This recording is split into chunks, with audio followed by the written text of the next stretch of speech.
عید کا چاند کب نظر آئے گا؟ یہ روزے کب ختم ہوں گے بھلا؟ مسلمانوں کی عید کا چاند؟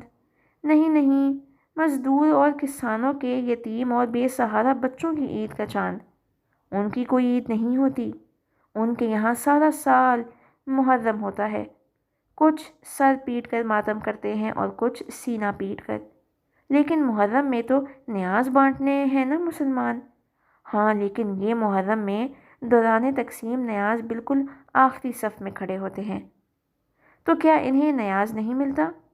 نیاز ختم ہو جاتا ہے ان تک پہنچتے پہنچتے۔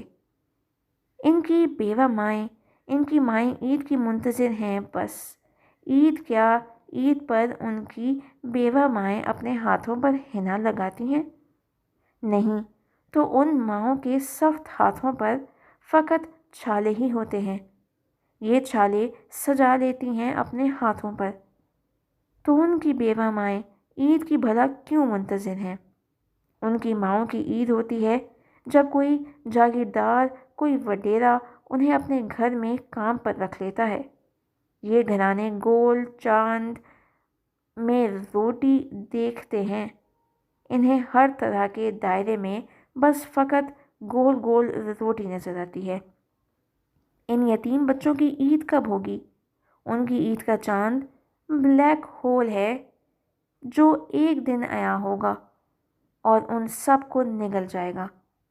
ان کا زخموں سے چور و جور ماتم کرنا روٹی کے خواب کے ساتھ کہیں اوجھل ہو جائے گا۔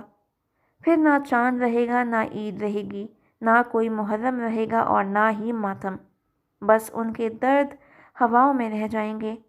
ان کی خون کی سیاہی سے لکھی کچھ کہانیاں رہ جائیں گی جو جاگیرداروں کے بچے اپنی لائبریری میں پڑی اجداد کی کتابوں میں پڑھا کریں گے اور ایک انقلاب کا خواب دیکھا کریں گے۔